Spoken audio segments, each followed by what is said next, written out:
गरमी एवढी वाढली आहे की काय करणार नको आणि काय खाणार नको.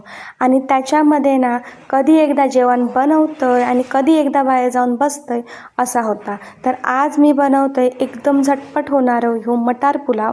त्यासाठी बघा या मिक्सरच्या भांड्यामध्ये सगळं साहित्य घालून घेतलं आहे, पाणी घातलं आहे.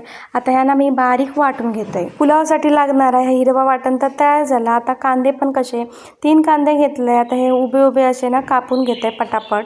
एकदम झटकेपट ह्यो पुलाव होता. 15 मिनटामध्ये ना ह्यो गरमागरम पुलाव तयार होतो. तर आता ना कुकरमध्ये ना मी तेल घातलं आहे, जिरा घातलं आहे फोडणीक आणि जो कांदो मी कापून घेतलं होतं तो घातलं आहे आणि याचा हिरवा वाटण होता ता घातलं आहे, हळद घातलं आहे, त्याच्यामध्ये चवीनुसार मीठ सगळा होता ता घालून घेतलं आहे जेवढा लागत तेवढा. आता छान असा मोठा गॅस करून परतून घ्यायचा आणि त्याच्यामध्ये हे जे ना फ्रोझन मटार आहेत ना ते घालून घेतले.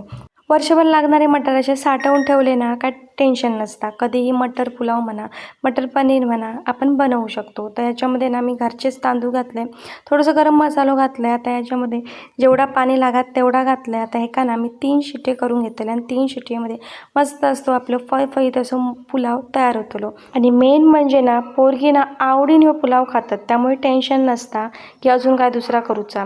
या पुलावाबरोबर ना छोले एक नंबर लागतात. तर असं ना मटर पुलाव तुम्ही बनवा, खावा आणि रेसिपी आवडली तर लाईक करा.